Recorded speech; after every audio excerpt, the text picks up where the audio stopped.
Hello friends, আজি আপোনালোকৰ বাবে লৈ আহিছো দৈ দি বনোৱা এটা স্পেশাল চিকেন ৰেচিপি যেটো মুগলাই চিকেন ৰেচিপি বা চিকেন পাছন্তা বুলিও কোৱা হয়। আপোনালোকে কেতিয়াবা ট্ৰাই কৰিছেনে বাৰু? যদি নাই কৰা এবাৰ ট্ৰাই কৰিবচোন, বিৰাট টেস্টি হয় খাবলৈ। আৰু এতিয়া চাওঁ আহক মই কিদৰে এই ৰেচিপিটো ৰেডি কৰিলোঁ। প্ৰথমতে আমাক চিকেনখিনি মেৰিনেট কৰিবৰ বাবে যিখিনি গোটা মছলা দৰকাৰ হয় সেইখিনি লৈ লৈছোঁ। আৰু এতিয়া কেৰাহী এখনত মছলাখিনি দি ভালদৰে এইখিনি ড্ৰাই ৰোষ্ট কৰি নমাই থ'ম। মছলাখিনি ঠাণ্ডা হোৱাৰ পাছত এটা মিক্সি জাৰত এইখিনি দি লৈ গ্ৰাইণ্ড কৰি ল'লোঁ। এতিয়া মাংসখিনি মেৰিনেট কৰিবলৈ আমাক আদা নহৰু পেষ্ট আৰু দৈৰ দৰকাৰ হ'ব মছলাখিনিৰ লগতে। এতিয়া প্ৰথমতে মই আদা নহৰু পেষ্টটো দি লৈছোঁ। এতিয়া আদা নহৰুৰ লগতে দৈখিনিও দি লৈছোঁ। তাৰ পৰা এইখিনি ভালদৰে সানি ল'ম।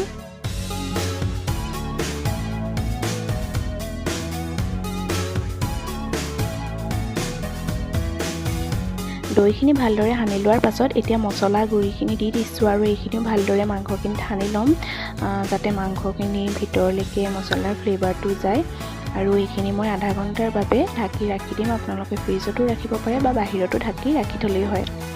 এতিয়া গ্ৰেভিৰ কাৰণে মই দুটা ডাঙৰ সাইজৰ পিঁয়াজ কাটি লৈছোঁ আৰু দুটা মিডিয়াম সাইজৰ বিলাহী এইদৰে কাটি লৈছোঁ।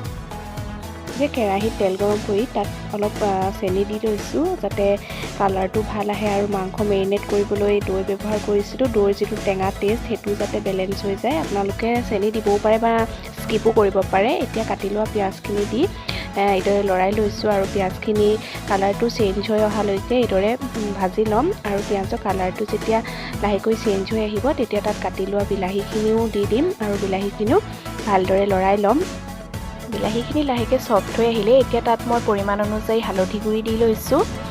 লগতে জলকীয়া গুড়িও দি দিছোঁ সোৱাদ অনুযায়ী আৰু নিমখ।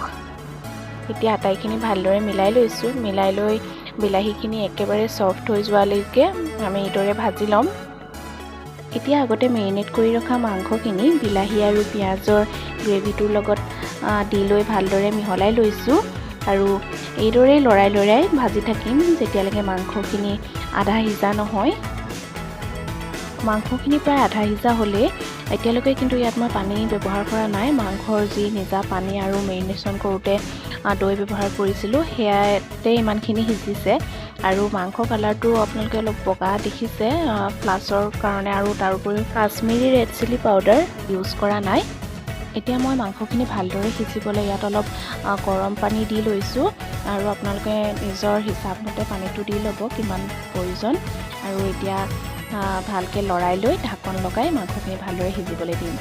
অলপ টাইম ঢাকন লগাই মাংসখিনি সিজিবলৈ দিয়াত লাহেকৈ জোলখিনি ডাঠ হৈ আহিলে আৰু মাংস কালাৰটো চেঞ্জ হৈ আহিলে আপোনালোকে মন কৰিছে চাগে। মই জোলখিনি আৰু অলপ ডাঠ হোৱালৈকে ৰাখি দিম। আৰু যেতিয়া ইমানখিনি ৰ'লগৈ জোল তেতিয়া মই নমাই ৰাখিলোঁ মাংসখিনি। আৰু এতিয়া এই মাংস আমাৰ ৰেডি হৈ গ'ল।